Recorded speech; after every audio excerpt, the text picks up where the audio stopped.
Hello dear students, Alpha Plus Science પરિવાર તરફથી આપ સૌનું સ્વાગત કરું છું. બાયોલોજીની અંદર આપણે જે 11 સાયન્સની અંદર કેટલીક ચર્ચાઓ કરી. લાસ્ટમાં જે છે મૂળના વિવિધ પ્રદેશો વિશે જે છે ચર્ચા કરી હતી.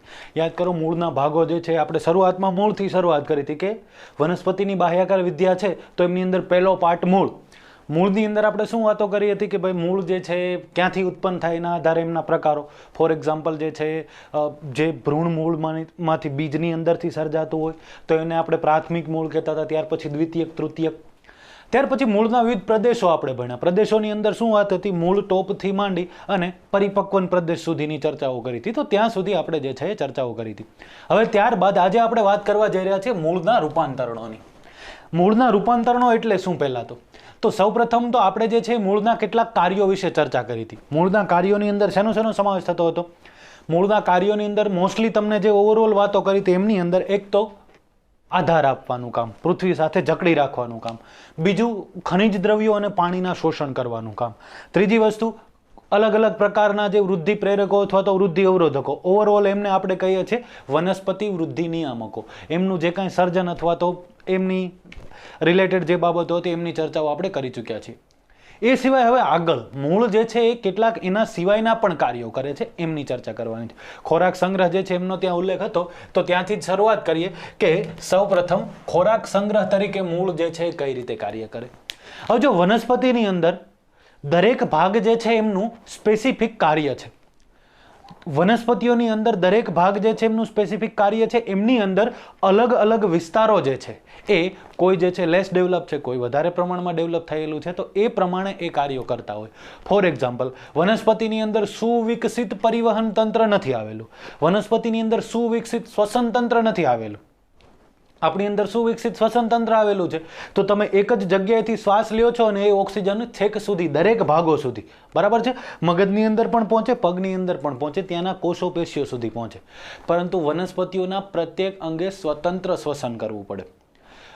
પરિવહન જે છે એમને રિલેટેડ આપણે 11 ચેપ્ટરની અંદર ચર્ચા કરશું.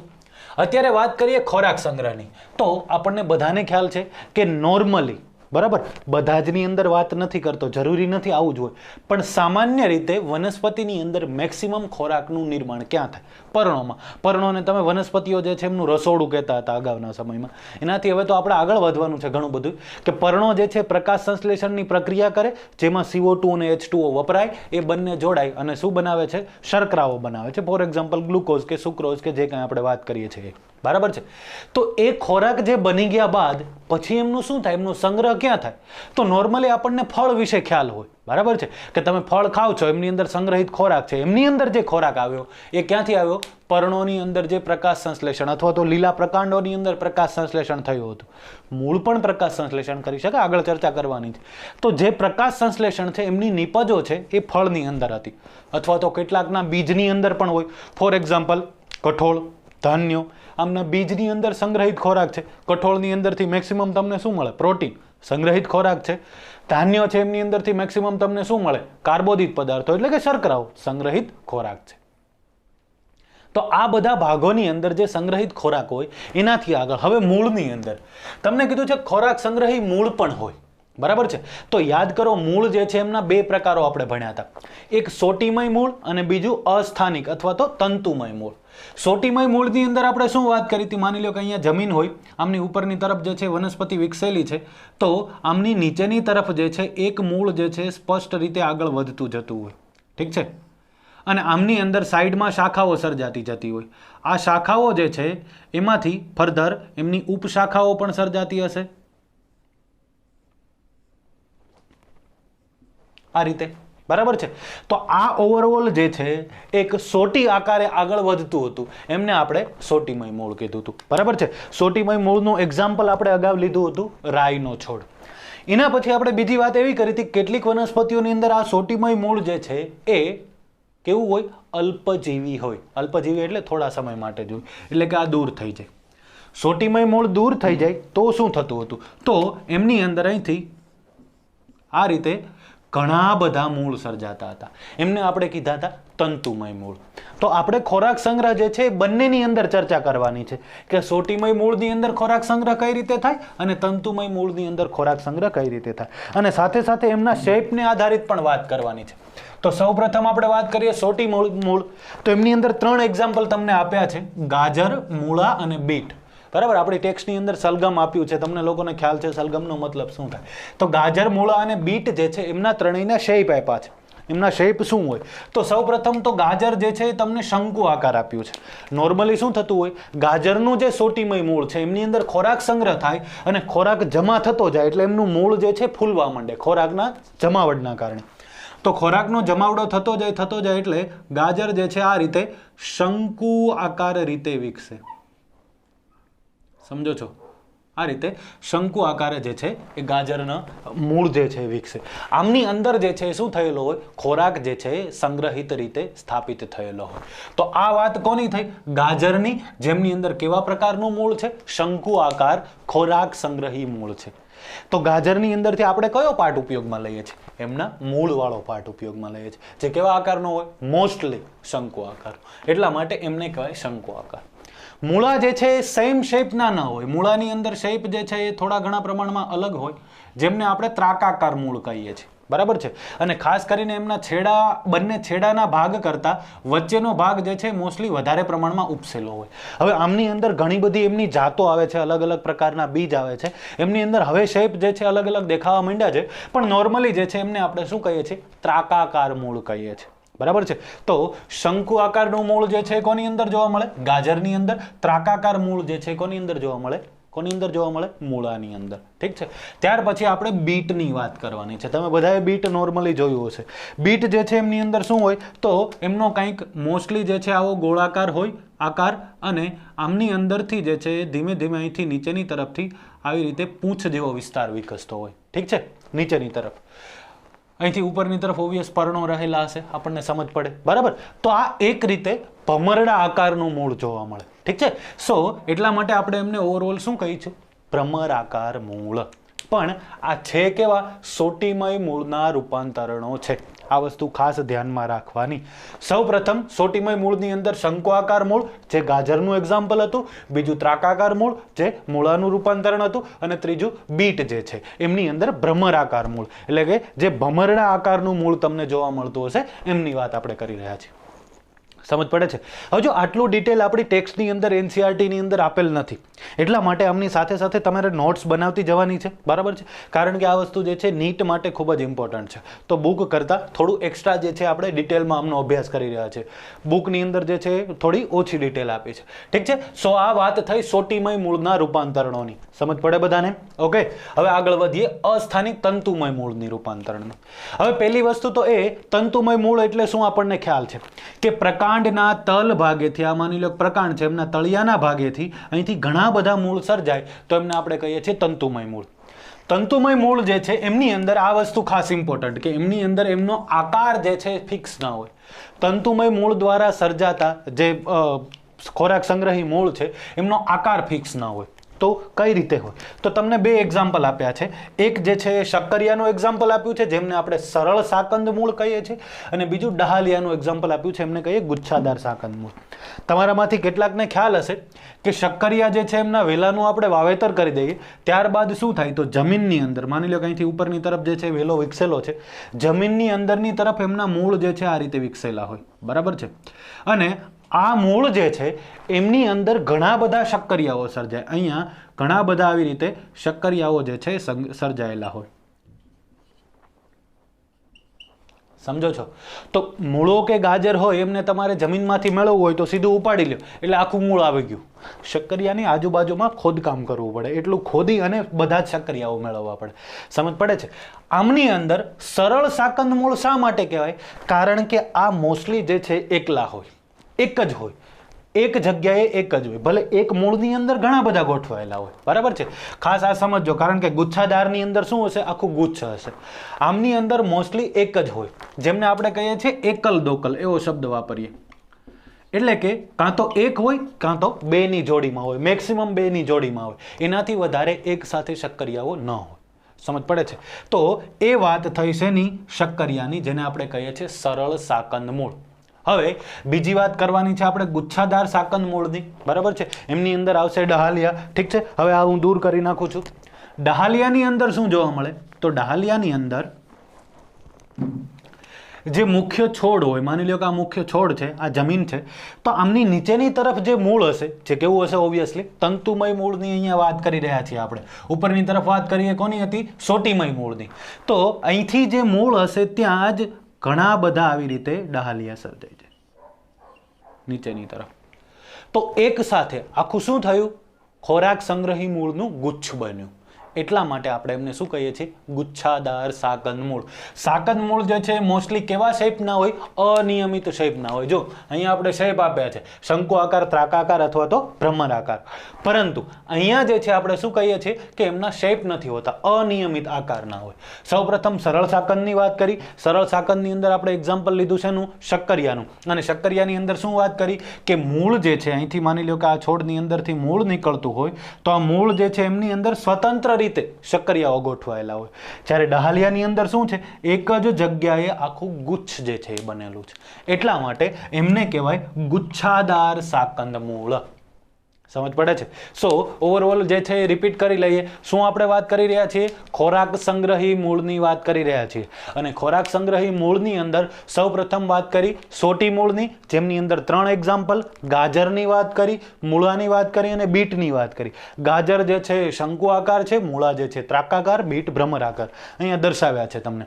અસ્થાનિક તંતુમય મૂળની વાત કરી, અનિયમિત આકારના હોય, સરળ સાકંદ શક્કરિયા, અને ગુચ્છાદાર સાકંદ જે છે શું હોય? ડહાલિયા. સમજ પડે છે? ઓકે, હવે આગળ વધીએ યાંત્રિક આધારની અંદર. ઓકે, હવે વાત કરવાની છે યાંત્રિક આધારની. યાંત્રિક આધારની અંદર શું હોય? તો જો મૂળ જે છે નોર્મલી આધાર તો આપે જ છે, એ વાત અલગ છે ને યાંત્રિક આધાર કંઈક વાત અલગ છે. બરાબર? અહીંયા જો તમને એક્ઝામ્પલ આપ્યું છે અવલંબન મૂળનું અને સ્તંભ મૂળનું. આ બંનેના મતલબ શું છે એમની પણ ચર્ચા કરીએ. પહેલા તો અવલંબન મૂળ શું છે એ સમજીએ. તો અહીંયા તમને મેં ઉદાહરણમાં આપ્યા છે મકાઈ, કેવડો અને શેરડી. શું હોય આમની અંદર? તો મકાઈ છે ને એમની અંદર મૂળ જે છે એ એકદળી છે કે દ્વિદળી? મકાઈ જે છે વનસ્પતિ, ચલો એ વિચારજો અને તમારે મને જવાબ આપવાનો છે. વનસ્પતિ મકાઈ જે છે એ એકદળી વનસ્પતિ છે કે દ્વિદળી વનસ્પતિ? બરાબર છે? તો એના આધારે તમને મૂળ જે છે એમના પણ ઘણા બધા ફેરફારો ખબર પડશે. મકાઈ જે છે એમની અંદર શું હોય? એમનું પ્રકાંડ ખૂબ જ મજબૂત હોય. બરાબર છે?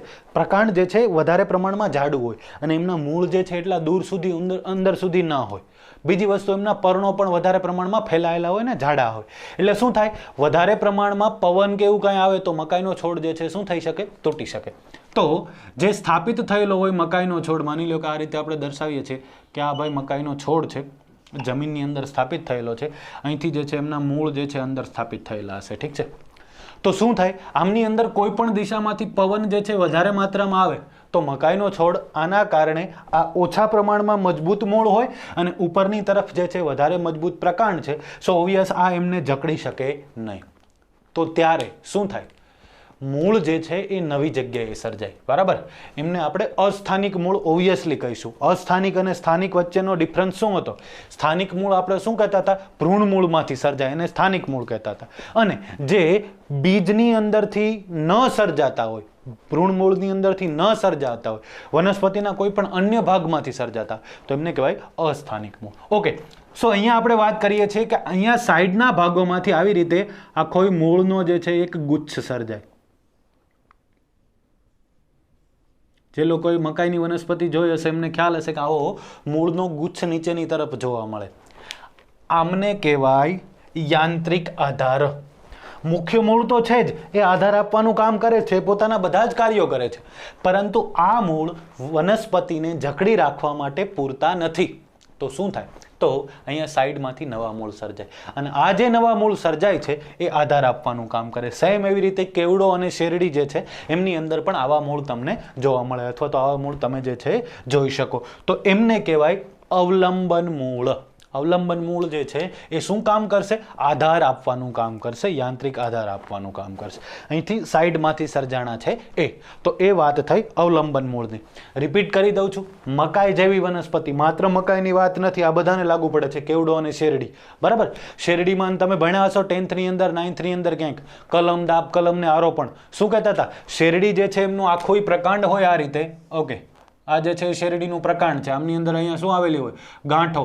અને બે ગાંઠો વચ્ચેના અંતરને શું તમે કહો છો? આંતરગાંઠો. બરાબર? તો શેરડીની અંદર શું કરવામાં આવે? અહીંથી આ રીતે ટુકડા કરી દેવામાં આવે, અને આ ટુકડાને જમીનમાં વાવવામાં આવે તો અહીંથી શું થાય? મૂળ સર્જન થાય. આમને કહેવાય અસ્થાનિક મૂળ. સમજો છો?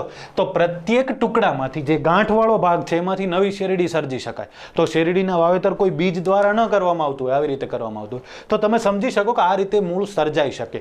અને એ રીતે મૂળ જો અહીંયા જમીન સાથે જોડાય છે અને આધાર આપવાનું કામ કરે છે, તો એ મૂળને આપણે કહીશું અવલંબન મૂળ. ઠીક છે? હવે વાત કરીએ આપણે સ્તંભ મૂળની. અગાઉ પણ આમની થોડી ઘણી માત્રામાં ચર્ચા કરી ચૂક્યા છીએ, છતાં પણ આગળ વાત કરીએ. વડ જે છે એમનું એક્ઝામ્પલ સ્તંભ મૂળની અંદર આપણે લેવાનું છે. ફોર એક્ઝામ્પલ કોઈ વનસ્પતિ, આ વડ જે છે સ્થાપિત થયેલી છે, અહીંથી ઓબ્વિયસ એમની જે કાંઈ શાખાઓ ને બધું વિસ્તરેલું હોય એ. પણ માની લ્યો કે અહીંથી એક શાખા એમની દૂર સુધી વિસ્તરેલી છે, બરાબર છે, અને એમની ફર્ધર અહીંથી જે છે શું હશે? શાખાઓથી આગળની તરફ ઉપશાખાઓ પણ જોડાયેલી હશે. સમજી શકાય આપણે? બરાબર છે? ઓકે, આ શાખા જેમ જેમ દૂર દૂર સુધી વિસ્તરતી જતી હશે એમ એમ શું થાય? આ શાખાનું વજન જે છે વધતું જાય. કારણ કે આમની અંદર શાખાની સાથે સાથે અહીંથી બીજી સાઈડમાં વધારાની શાખાઓ પણ સર્જાયા રાખે એમની અંદર. ત્યારબાદ પર્ણો જે છે સર્જાતા હશે. વડના જે છે ફળ તો એવડા મોટા ન હોય એટલે એમને આપણે ધ્યાનમાં નથી લેતા, પણ આ બધી બાબતો જે છે સર્જાતી જાય. એના કારણે શું થાય? આ શાખા જેમ જેમ દૂર જતી જાય એમ વજન એટલો બધો વધતો જાય કે મૂળ પ્રકાંડથી એ તૂટી શકે. મૂળ પ્રકાંડથી જો તૂટી જાય તો એ ભાગનો તો શું થઈ ગયો? નાશ થઈ ગયો. તો એની જગ્યાએ વડ જેવી વનસ્પતિઓની અંદર શું થાય? અહીંથી અસ્થાનિક મૂળ સર્જાય. શાખામાંથી અસ્થાનિક મૂળ સર્જાય, અને એ અસ્થાનિક મૂળ ધીમે ધીમે ધીમે ધીમે આ રીતે વિકસતા જાય, વિકસતા જાય, વિકસતા જાય, વિકસતા જાય, અને ધીમે ધીમે જમીનની અંદર ગોઠવાઈ જાય. અને ત્યારબાદ એ જે મૂળની રચના હતી એ આખી સ્તંભ જેવી રચના બનાવી દે. સમજો છો? તો આ જે જમીનનો ભાગ હતો એમની અંદરની તરફ જે છે સ્તંભ સ્વરૂપે મૂળ ઘૂસી ગયા, અને અહીંયા નીચેની તરફ જે છે એ પછી આગળની તરફ વધી જાય મૂળ જે છે. બરાબર છે? સો હવે શું થયું? આ સ્તંભ જે છે એ સેમ પ્રકાંડની જેમ આધાર આપવાનું કામ કરવા માંડે. તો આપણે અહીંયા વાત જ કરીએ છીએ યાંત્રિક આધારની. આમના મુખ્ય મૂળ અહીંથી વડના જે હશે એ તો આધાર આપે જ છે, પરંતુ અહીંથી જે શાખામાંથી અસ્થાનિક મૂળ સર્જાય એ શું કરે છે? આધાર આપવાનું કામ કરે. એ ધીમે ધીમે શેની અંદર રૂપાંતરિત થઈ જાય છે? સ્તંભની અંદર. એટલા માટે આપણે એમને શું કહીશું? સ્તંભ મૂળ. કોની વાત કરીએ છીએ આપણે? વડ જેવી વનસ્પતિની. આના પહેલાના લેક્ચર્સની અંદર આપણે થોડી ઘણી માત્રામાં ચર્ચા થઈ હતી, ત્યારે મેં તમને કીધું હતું કે ભાઈ વડ જેવી વનસ્પતિ જે છે એમની અંદર ઘણું બધી બાબતો એવી હોય કે જે મતલબ ફોર એક્ઝામ્પલ એમનું પ્રકાંડ તમે શોધી ન શકો કેટલાક વડનું. મેં તમને કબીર વડનું એક્ઝામ્પલ આપ્યું હતું ત્યારે. બરાબર છે? ઘણી બધી જગ્યાએ એવા મોટા મહાકાય વડ આવેલા છે કે જેમની અંદર આપણને એમનું ઓરિજિનલ પ્રકાંડ શોધવું મુશ્કેલ બની શકે. રીઝન શું છે? એનું રીઝન એકમાત્ર છે કે આવી રીતે સતત એ ફેલાયા રાખે અને સાઈડમાં એમની શાખાઓ જે છે ત્યારબાદ અહીંયા સ્તંભ સર્જાયા રાખે. પછી આ પણ એક પ્રકાંડ તરીકેનું કામ કરે એવું આપણે કહી શકીએ. કારણ કે આ પણ શું કરે? પછી એમની અંદરથી પોષણ મતલબ ખનિજ દ્રવ્યો, પાણી એ બધું મેળવવાનું, શોષણ કરવાનું કામ કરી શકે. તો આ શાખા પછી આગળ સ્વતંત્ર રીતે રહી શકે. બરાબર? પછી માની લો કે કોઈ કારણોસર આ શાખા જે છે અહીંથી દૂર થઈ ગઈ હોય, અહીંથી તૂટી ગઈ હોય અથવા તો તોડી નાખવામાં આવી હોય, તો પણ એ આના પર જીવંત રહી શકે છે. સમજી શકો છો? સો આ વાત થઈ યાંત્રિક આધારની. યાંત્રિક આધારની અંદર બે એક્ઝામ્પલ, એક અવલંબન મૂળનું જેમની અંદર મકાઈ, કેવડો અને શેરડીની વાત કરી આપણે. શું હતું? સાઈડમાંથી નવા મૂળ વિકસે અને આધાર આપવાનું કામ કરે. ઠીક છે? આ એક્ઝામ્પલ ખાસ યાદ રાખજો. અને બીજી વાત કરીએ આપણે સ્તંભ મૂળની. સ્તંભ મૂળની અંદર કોની વાત કરવાની છે આપણે? વડની. સમજો છો? સો આટલી વસ્તુ જે છે તમારે યાદ રાખવાની છે યાંત્રિક આધારની અંદર. ઓકે, હવે આગળ વધીએ. આગળ જે છે ત્રીજી વસ્તુ છે આરોહણ. બરાબર છે? એ ખાસ ઇમ્પોર્ટન્ટ છે આરોહણ. તમને અહીંયા લખીને મેં આપ્યું છે પ્રકાંડમાંથી લાંબા શાખિત કે અશાખિત બદામી મૂળ સર્જાય નોર્મલી. બરાબર છે? ઓકે, તો ત્યાં અહીંયા જે છે અડુની વેલનું એક્ઝામ્પલ આપ્યું છે. અડુની વેલ જે છે એ માની લો કે આ રીતે વિસ્તરેલી છે વેલ જે છે. બરાબર છે. અહીંથી એમનું જે છે શું હશે, મૂળ તંત્ર સ્થાપિત થયેલું હશે. આમની અંદર વેલ જે છે કોઈ પણ જગ્યાએ વીંટળાઈને કે આધાર આપીને કેવી રીતે વિકસતી જતી હશે આપણે સમજી શકીએ.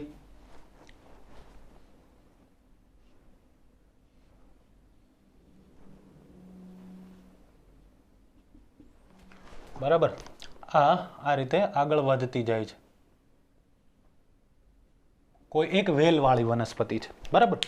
હવે વનસ્પતિઓની જે વેલવાળી વનસ્પતિ હોય, તમે આમની અંદર શું કહો છો, આ શું કેવી વનસ્પતિ કહેવાય? આ કહેવાય આરોહી વનસ્પતિ. આરોહી વનસ્પતિનો મિનિંગ શું? એ પોતે સ્વતંત્ર રીતે, જેમ બધી વનસ્પતિ પોતાના પ્રકાંડ પર, પોતાના થડ પર વૃક્ષ જે છે આખું ઊભું રહી શકે, એમ આરોહી વનસ્પતિ ઊભી ન રહી શકે, એમને બીજાના આધાર પર આગળ વધવું પડે. બરાબર છે. તો એમની અંદરથી અગાઉ આપણે વાત થઈ હતી કે આમની અંદરથી કેટલાક જે છે આવા તંતુઓ સર્જાતા હોય નોર્મલી. બરાબર.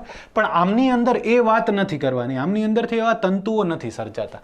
તો શું થાય? તો આમની અંદરથી આમના પ્રકાંડ પરથી લાંબા શાખિત અથવા તો અશાખિત જે તંતુઓ સર્જાય છે, બદામી રંગના મૂળ સર્જાય છે. ખરેખર એ તંતુઓ જે છે એ શું છે? મૂળ છે. તો આમની અંદરથી લાંબા જે છે એ શાખિત કે અશાખિત આ રીતે મૂળ સર્જાય છે. બીજી વસ્તુ આગળ, એને કહેવાય આરોહી અથવા તો શ્લેષી મૂળ. કારણ કે એ શું કરે છે? આરોહણની અંદર મદદરૂપ થાય છે. એટલા માટે એમને કહેવાય આરોહી અથવા તો શ્લેષી મૂળ. અને સૌથી ઇમ્પોર્ટન્ટ ટોપિક આમની અંદર, ચીકણા સ્ત્રાવ કરે. મૂળ જે છે એ શું કરે? આજુબાજુમાં માની લો કે અહીંયા કોઈ આધાર હશે, તો એ આધાર સાથે મૂળ કઈ રીતે જોડાઈ જશે? તો પહેલા તો એ મૂળ જે છે આ રીતે અહીંયા સુધી આવશે. બરાબર. પછી શું થશે? અહીંયા ચીકણા દ્રવ્યોનો સ્ત્રાવ કરશે. આ ચીકણા દ્રવ્યોનો સ્ત્રાવ કરશે અને ચીકણા દ્રવ્યોના સ્ત્રાવની મદદથી એ બીજા આધાર સાથે શું થઈ જશે? જોડાઈ જશે, ચોંટી જશે. તો એ રીતે એ કોની અંદર મદદરૂપ થાય છે? આરોહણની પ્રક્રિયાની અંદર મદદરૂપ થાય છે. એટલા માટે એમને શું કહેવાય? આરોહી મૂળ. સમજ પડે છે? રિપીટ કરી દઉં છું કે આવી વેલ જે છે એમને શું હોય? એ કેવી વનસ્પતિઓ છે? આરોહી વનસ્પતિઓ છે. બરાબર. તો આરોહી વનસ્પતિઓની અંદર શું થાય? આરોહી વનસ્પતિઓને આધાર જે છે એમની જરૂરિયાત હોય. એમની અંદર ઘણીવાર પ્રકાંડમાંથી, ઘણીવાર પર્ણોમાંથી સૂત્રો સર્જાતા હોય, પરંતુ અહીંયા એવા સૂત્રો નહીં, પણ એની જગ્યાએ શું સર્જાય છે? મૂળ સર્જાય છે. ઓબ્વિયસલી આમને આપણે શું કહીશું? અસ્થાનિક મૂળ કહીશું. તો તમને કીધું છે પ્રકાંડમાંથી લાંબા શાખિત કે અશાખિત બદામી રંગના મૂળ સર્જાય છે. તો અહીંયા આપણે દર્શાવ્યા કે ભાઈ આવી રીતે મૂળ સર્જાતા હશે. એ કોઈ પણ આધાર સાથે જે છે એ કઈ રીતે જોડાય? તો એ ચીકણા સ્ત્રાવ કરીને જોડાઈ શકે. એ આરોહણની અંદર મદદરૂપ થતા હોવાથી આવા મૂળને શું કહેવાય? આરોહી મૂળ અથવા તો શ્લેષી મૂળ. સમજ પડે છે? હવે આગળની વાત કે આમનું એક્ઝામ્પલ શું છે? આમનું ઉદાહરણ છે અડુની વેલ. તો અડુની વેલ જેવી બીજી ઘણી બધી વનસ્પતિઓને આમની અંદર આપણે સમાવેશિત કરી શકીએ, પણ મોસ્ટલી જે છે એ બધી જગ્યાએ આ એક્ઝામ્પલ લેવામાં આવે છે. તો તમારે પણ સેમ એક્ઝામ્પલ જે છે એ યુઝ કરવાનું છે. ઠીક છે? ફરી પાછું પહેલેથી ધ્યાન આપો. મૂળના રૂપાંતરણો, ત્યાર પછી જે છે મૂળના રૂપાંતરણોની અંદર બે વસ્તુ, ખોરાક સંગ્રહી અને અસ્થાનિક. ખોરાક સંગ્રહી એમની અંદર જે છે સોટીમય મૂળ અને અસ્થાનિક તંતુમય મૂળ. ત્યાર પછી જે છે આપણે વાત કરી યાંત્રિક આધાર આપવાની, યાંત્રિક આધાર. ત્યારબાદ આપણે વાત કરી આરોહી મૂળની. સમજ પડે છે? ઓકે. સો આરોહી મૂળની અંદર આરોહણ ખોરાક સંગ્રહની અંદર શું કરશે? જુદી જુદી માત્રામાં, કેટલાક સોટીમય મૂળ હોય, કેટલાક તંતુમય મૂળ હોય, ખોરાક સંગ્રહ કરશે. યાંત્રિક આધાર આપવાની અંદર શું કરશે? આધાર આપવાનું કામ કરશે. તો અહીંયા ખાસ ધ્યાનમાં રાખજો કે નોર્મલી મૂળ જે છે એ પણ આધાર આપતા જ હોય, પણ આ જે છે શું કરતા હોય? વ્યવસ્થિત વધારાનો એક્સ્ટ્રા આધાર પૂરો પાડે. બંને અવલંબન મૂળ જેમની અંદર કઈ રીતે હોય એ પણ દર્શાવ્યું, અને સ્તંભ મૂળ કઈ રીતે હોય એ પણ તમને સમજાવ્યું. સમજ પડે? હવે આગળ વધીએ પ્રકાશ સંશ્લેષણ મૂળની અંદર. શું હોય પ્રકાશ સંશ્લેષી મૂળની અંદર? બરાબર છે. તો જો અહીંયા તમને એક એક્ઝામ્પલ આપ્યું છે ગળોનું. ગળો જે ત્યાં લખ્યું છે વળવેલ પ્રકારની વનસ્પતિ છે. આનો પહેલા તો મતલબ શું થાય? તો નોર્મલી જે છે કોઈ પણ વનસ્પતિ હોય, એમનું પ્રકાંડ હોય આ રીતે. ઠીક છે? આમના પ્રકાંડની ફરતે વીંટળાઈને આગળ વધતી વનસ્પતિ હોય એ છે ગળો. આ રીતે તો સતત આ રીતે આગળ આગળ વીંટળાઈને આગળ વધતી જતી હોય, એટલા માટે એમને આપણે શું કહીએ છીએ? વળવેલ પ્રકારની વનસ્પતિ. હવે ગળો જે છે વીંટળાઈને આગળ વધે છે, એમની અંદર શું હોય? તો એમની અંદર એક તો પર્ણો જે છે એમની સંખ્યા ઓછી હોય. બીજી વસ્તુ, પર્ણોની સંખ્યા ઓછી છે, જે છે એ પણ કેવા છે? નાનકડા કદના પર્ણો છે. એટલે કે બહુ ઓછા જે છે એ સંખ્યામાં પર્ણો રહેલા છે, અને જે છે એ પણ ખૂબ જ નાનકડા કદના પર્ણો જે છે રહેલા છે આમની અંદર. બરાબર છે? ગળોની અંદર. તો શું થાય? નાનકડા કદના પર્ણો હોય અને ઓછા પર્ણો હોય તો કંઈ ન થાય, તો પ્રકાશ સંશ્લેષણ ઓછું થઈ જાય. એટલે લાંબી લીલી દોરી જેવા પાતળા મૂળ એ વિકસાવે. અહીંથી ઉપરની તરફથી જે છે એ દોરી જેવા મૂળ અહીંથી વિકસાવે નીચેની તરફ, હવામાં લટકતા રહેતા હોય એવા મૂળ. ઠીક છે? તો આ જે આખી વેલ હોય, જે તે વનસ્પતિની ફરતે વીંટળાયેલી હોય, એ પછી આવી રીતે દોરીની મતલબ કેવી રીતે દોરી લટકતી હોય એ રીતે મૂળ જે છે એમનો વિકાસ કરે. ક્યાં વિકાસ કરે? લટકતા હોય હવામાં એવા. ત્યાં લખ્યું છે લાંબી અને લીલી દોરી જેવા. લીલી દોરી જેવા એમનો એક્ઝેક્ટ ઓબ્વિયસ મતલબ થશે. શું મતલબ થશે? કે એ હરિત દ્રવ્ય ધરાવતા હશે. તો વનસ્પતિના પર્ણો સક્ષમ નથી અથવા તો પૂરતા નથી જ્યારે પ્રકાશ સંશ્લેષણ કરવા માટે, ત્યારે વનસ્પતિના મૂળ જે છે એ વિકસે છે. આ ગળો જેવી વનસ્પતિની વાત છે, જે વનસ્પતિ ફરતે વીંટળાય એમની વાત નથી.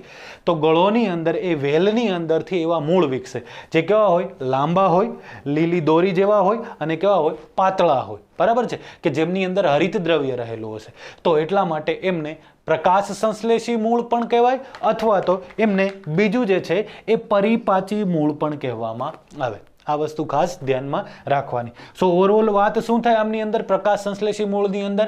કે ભાઈ વનસ્પતિની અંદર પૂરતી માત્રામાં પર્ણો નથી, છે તો એ એવડા કદના નથી કે સંપૂર્ણ પ્રકાશ સંશ્લેષણ કરીને એ વનસ્પતિને પૂરતો ખોરાક પૂરો પાડે. હવે પૂરતો ખોરાક સર્જાતો જ નથી તો વનસ્પતિનો નહીતર તો શું થઈ જાય? વિકાસ અટકી જાય. બરાબર છે? ગળો જે છે એમના ખરેખર ઔષધીય ગુણો પણ ઘણા બધા છે. આયુર્વેદની અંદર પણ એમના ઘણા બધા ઉપયોગો આવે છે. એમની અંદર આપણે એ ડિટેલ નથી આવતી, એમની અંદર નથી જતા, જસ્ટ તમારા નોલેજ માટે. પણ આમની અંદર આ રીતે ઓછા પર્ણો હોય, નાના કદના પર્ણો હોય, એટલે પ્રકાશ સંશ્લેષણના ઓપ્શન તરીકે શું વિકસાવે? પાતળા અને લીલા કલરના લાંબા મૂળ વિકસાવે, જે પ્રકાશ સંશ્લેષણ કરશે. ખાસ વસ્તુ, આમને પ્રકાશ સંશ્લેષી મૂળ પણ કહેવાય અને બીજી વસ્તુ પરિપાચી મૂળ પણ કહેવાય. સમજ પડે છે? તો આ વાત થઈ આપણા પ્રકાશ સંશ્લેષી મૂળની. ચલો આગળ વધીએ. હવે ત્યાર પછી આપણે વાત કરવાની છે શ્વસન મૂળની. બરાબર છે? તો નોર્મલી જે છે મેં તમને વાત કરી હતી કે વનસ્પતિનો પ્રત્યેક પાર્ટ સ્વતંત્ર રીતે શ્વસન કરે, તો મૂળ પણ શ્વસન કરતો હશે. તો આમની અંદર નવું શું છે? થોડુંક નવું છે, લિટલ. બરાબર? અગાઉ આપણે શું વાત કરી હતી કે ભાઈ નોર્મલી મૂળ જે છે એમને, ઓકે એક એક્ઝામ્પલ આપું.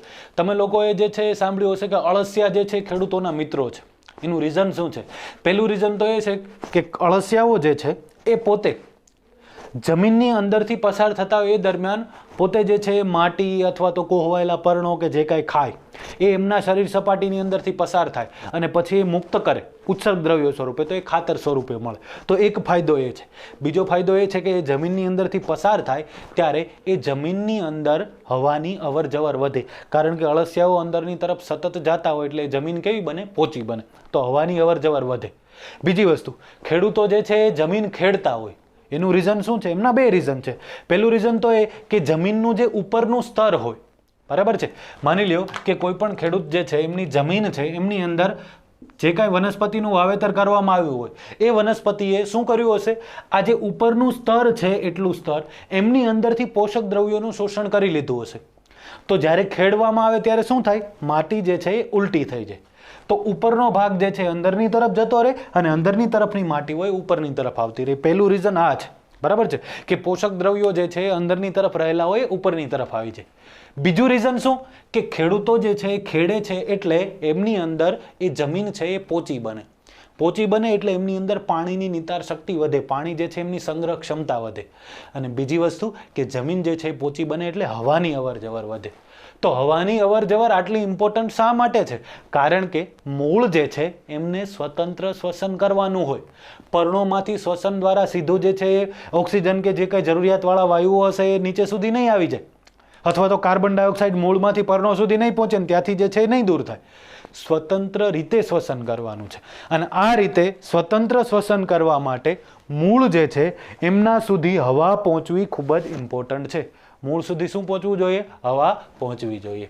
એટલા માટે શું કરવામાં આવે? ખેતી કરવામાં આવતી હોય, ખેડ કરવામાં આવતી હોય. હવે આપણે જે શ્વસન મૂળની વાત કરવાની છે એમની અંદર શું હોય? તો ખાસ કરીને આ વિસ્તાર એવા હોય જે અહીંયા મેંગ્રુવ્સ લખ્યા છે, બરાબર. મેંગ્રુવ્સ એટલે દરિયા કિનારાના અથવા તો નદીના મુખ ત્રિકોણ પ્રદેશો હોય જ્યાં માટી જે છે, જમીન જે છે કાદવ કીચડવાળી હોય, બરાબર છે. તો સમજી લો કે કોઈ પણ વનસ્પતિ છે, આ વનસ્પતિ કોઈ પણ સ્થાપિત થયેલી છે જમીનની અંદરની તરફ, બરાબર. અહીંથી જે કાંઈ એમના મૂળ જે છે અંદરની તરફ વિકસતા હશે, આપણને સમજ પડે, બરાબર. આ મૂળ જે છે અંદરની તરફ વિકસેલા હોય, પરંતુ આ એવા વિસ્તારની અંદર વસવાટ કરે છે વનસ્પતિ કે જ્યાં ઉપરની તરફ કાં તો પાણી ભરેલું છે અથવા તો વધારે માત્રામાં કાદવ કીચડ છે. આ કાદવ કીચડ અને પાણીના કારણે હવાની અવર જવર આમની અંદર શું થઈ જાય, અટકી જાય અથવા તો ખૂબ જ નહીવત રહે. એટલા માટે હવે આ જલીય વનસ્પતિ તો છે નહીં કે પાણીની અંદરથી ઓક્સિજન મેળવી લે, તો એમના મૂળ જે છે એમને ઓક્સિજન ક્યાંથી મળશે? તો એમના મૂળ જે છે એ અહીંથી વિરુદ્ધ દિશામાં, જે દિશામાં એમને જવાનું હોય એનાથી વિરુદ્ધ દિશામાં બહારની તરફ આવે. સમજો છો? સેમ એવી રીતે આ બાજુથી બધી જગ્યાએથી તમે દર્શાવી શકો, મૂળ જે છે એ બહારની તરફ જોવા મળે. તો ઉપરની તરફ, બહારની તરફ મૂળ આવે એટલા માટે એમને આપણે શું કહીએ છીએ? શ્વસન મૂળ કહીએ છીએ. એ બહારની તરફ શા માટે આવ્યા? કાદવ કે પાણીની બહારની તરફ શા માટે આવ્યા? એટલા માટે આવ્યા કારણ કે એમને શું કરવાનું છે? એમને વાતાવરણમાંથી O2 મેળવવાનો છે, વાતાવરણમાંથી શ્વસન કરવાનું છે, એટલા માટે. એક્ઝામ્પલ અહીંયા તમને આપ્યા છે, તિવાર છે, રાઇઝોફોરા છે, એવિસનિયા છે વગેરે, બરાબર છે. અને ત્યાર પછી એમની અંદર તમારે ખાસ મહત્વની બાબત ધ્યાનમાં રાખવાની છે, એ છે આવર્તન. આવર્તન એટલે શું? તમે લોકો કહેતા હતા ને કે મૂળ જે છે એ ધન ભૂ આવર્તી હોય, ઋણ પ્રકાશાનુવર્તી હોય, ધન જલાનુવર્તી હોય. અહીંયા એક્ઝેક્ટ ઉલટી વાત થશે. આમના મૂળ જે છે એ બહારની તરફ આવે છે, તો શ્વસન મૂળ જે છે કેવા થશે? ઋણ ભૂ આવર્તી, બરાબર છે. પહેલી વસ્તુ તો એ જમીનથી વિરુદ્ધ દિશામાં જાય છે એટલે આપણે એમને કહીશું ઋણ ભૂ આવર્તી. સમજ પડે છે ને? જમીનની અંદરની તરફ જતા હોય તો એને ધન ભૂ આવર્તી કહેવાય. જમીનથી વિરુદ્ધ દિશામાં બહારની તરફ જાય છે તો એમને કહેવાય ઋણ ભૂ આવર્તી. બીજી વસ્તુ, પ્રકાશની તરફ જાય છે બહારની તરફ તો એમને આપણે કહીશું ધન પ્રકાશાનુવર્તી. પ્રકાશાનુવર્તન કેવું દર્શાવે છે? ધન. અને ત્રીજી વસ્તુ કે પાણી જે છે એનાથી પણ કેવી દિશામાં જાય છે? વિરુદ્ધ દિશામાં જાય છે તો એમને આપણે કહીશું ઋણ ભૂ આવર્તી, જલાનુવર્તી. સમજ પડે છે? તો આ આવર્તન આમની અંદર ખાસ ઇમ્પોર્ટન્ટ છે, એ વસ્તુ ખાસ ધ્યાનમાં લેવી, બરાબર છે. તો આ વાત થઈ શ્વસન મૂળની. ઓવરઓલ એક જ નાનકડી વાત, શું શ્વસન મૂળની અંદર હોય? શ્વસન મૂળની અંદર મૂળ જે છે એ પાણી અથવા તો કાદવ કીચડમાં રહેલા હોવાથી શું થાય છે? શ્વસન વાયુઓ મળતા નથી, એટલા માટે એ બહારની તરફ આવે તો એમને કેવા કહેવાય? શ્વસન મૂળ. કયા વિસ્તારની અંદર હોય? મેંગ્રોવ્સ વિસ્તારની અંદર. આ વસ્તુ ધ્યાનમાં રાખવાની. ચલો આગળ વધીએ ભેજ શોષણની અંદર, બરાબર છે. ભેજ શોષણ જે છે એ પણ ઇમ્પોર્ટન્ટ. હવે તમને અહીંયા એક્ઝામ્પલ આપ્યું છે કેટલાક ઓર્કિડનું. અહીં લખ્યું છે ઓર્કિડ, બરાબર છે. તો કેટલાક ઓર્કિડ જે છે એ શું હોય? તો પહેલા તો પરરોહી છે. પરરોહી એટલે શું? બીજા પર વસવાટ કરતા, બીજી વનસ્પતિઓ પર વસવાટ કરતા. તો કોઈ પણ વનસ્પતિ જે હશે એમની અહીંયા શાખા હશે, આમના પર વસવાટ કરતા હશે. અહીંયા જે છે ઓર્કિડ શું કરતા હશે? વસવાટ કરતા હશે. એક પ્રકારની વનસ્પતિ છે ઓર્કિડ છે. તો ત્યાં એ શું કરે છે? માત્ર વસવાટ કરવાનું કામ કરે છે, બરાબર. આમની અંદરથી કોઈ પણ પ્રકારે પાણી કે ખનિજ દ્રવ્યો કે કંઈ પણનું શોષણ કરતા નથી, બરાબર. કેટલાક પ્રકારના હોય પણ ખરા કે જે અંદરથી શોષણ કરતા હોય, પણ કેટલાક એવા હોય, બરાબર, એમની અંદર પણ જે છે એ અલગ અલગ પ્રકારો હોય. ઓર્કિડની અંદર કેટલાક એવા હોય કે આમની અંદર જ મૂળ જે છે વિકસાવી લે અને પાણીનું શોષણ કરી લે, ખનિજ દ્રવ્યોનું શોષણ કરી લે, ખોરાકનું શોષણ કરી લે. પણ આપણે આ એવા પ્રકારના ઓર્કિડની વાત કરી રહ્યા છીએ કે જે માત્ર વૃક્ષ પર વસવાટ કરે છે, વૃક્ષ પર સ્થાપિત છે, ત્યાંથી અંદરથી કંઈ પણ વસ્તુ મેળવતા નથી, બરાબર છે. ઓકે, અહીંયા આપણે લખ્યું છે કે ભૂમિના સંપર્કમાં ન હોવાથી એ હવામાં લટકતા મૂળ વિકસાવે. તો અહીંથી એ હવામાં આવી રીતે લટકતા હોય એવા મૂળ જે છે એમનો વિકાસ કરે. ઓકે, કેવા મૂળ હોય? તો છિદ્રલ હોય, તો મૂળ જે છે છિદ્રાળુ હશે. બીજી વસ્તુ કે જાડા મૂળ હોય, મૂળ જે છે વધારે પ્રમાણમાં જાડાઈ ધરાવતા હશે. અને કેવા હોય? લીલા હોય, લાંબા મૂળ હોય, બરાબર છે. ઓકે, આમની અંદર ખાસ ઇમ્પોર્ટન્ટ રચના છે એ છે વેલામન પેશી. આમની અંદર એક વિશિષ્ટ પ્રકારની પેશી આવેલી હોય જેમનું નામ છે વેલામન પેશી.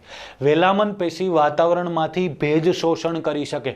ભાઈ ઓર્કિડ અહીંયા સ્થાપિત થયેલા છે, એમને પાણી તો મળવું જોઈએ ને. ચાલો પ્રકાશ સંશ્લેષણ એ કરી લેશે, માની લો કે જો એ પોતે હરિતદ્રવ્ય ધરાવતા હોય તો, બરાબર છે. પણ એમને પાણી તો મળવું જોઈએ ને, પાણી મળશે તો પ્રકાશ સંશ્લેષણ કરી શકશે.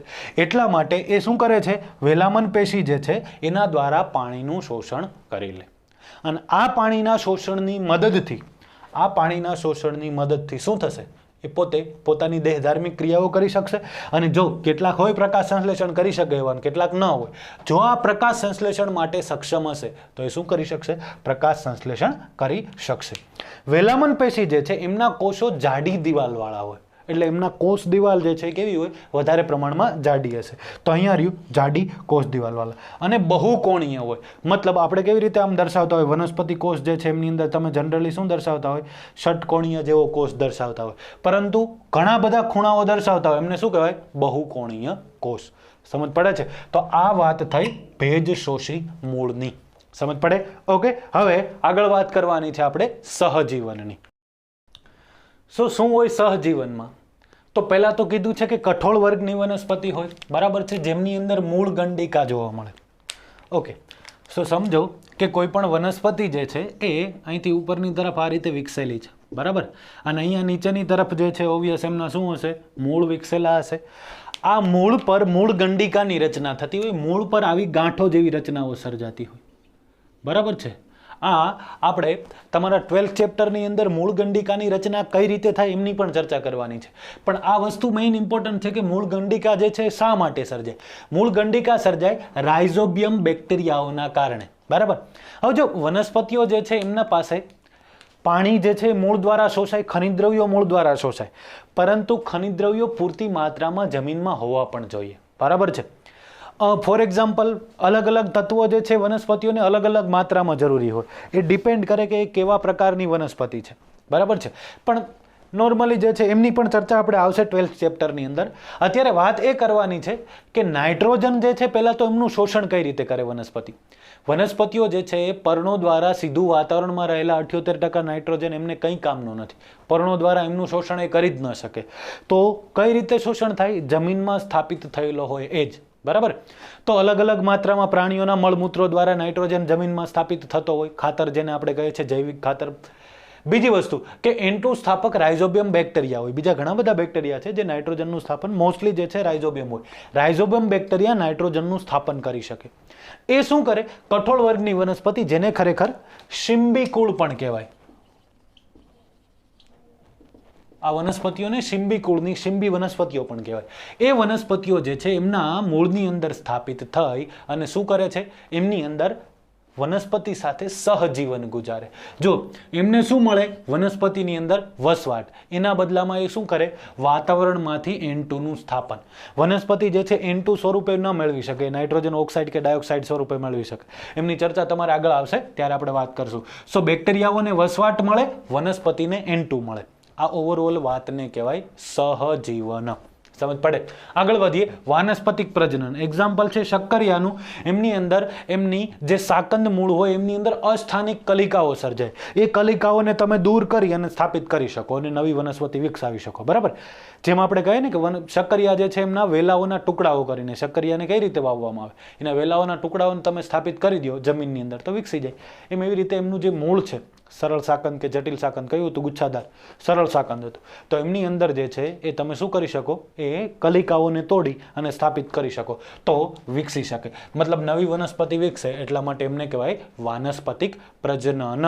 સમજ પડે? સહજીવન અને વાનસ્પતિક પ્રજનન બંને સમજાય, બરાબર છે?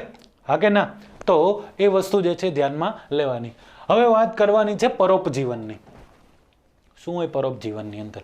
વનસ્પતિ જે છે પરોપજીવી મૂળ પણ વિકસાવે ખરા? હા, વિકસાવે. ધ્યાન રાખો, પોષણ માટે અન્ય વનસ્પતિ પર આધાર રાખવો હોય ત્યારે પરોપજીવનની વાત આવશે. કોઈ પણ પરોપજીવી એટલે શું? બીજા પર આધાર રાખે. આપણા શરીરની અંદર વસવાટ કરતા હોય બધા શું હોય? પરોપજીવી, બરાબર છે.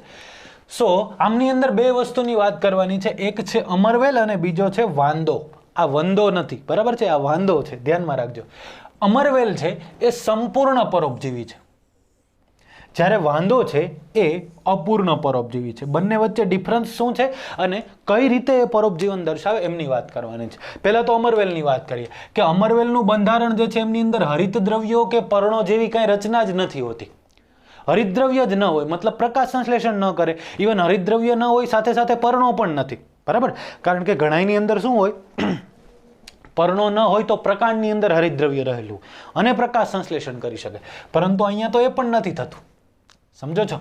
બીજી વસ્તુ, હવે હરિતદ્રવ્ય નથી એટલે વનસ્પતિ લીલી નહીં હોય તો કેવી હોય? તો એ હોય પીળા સૂત્રો જેવા પ્રકાંડો ધરાવે.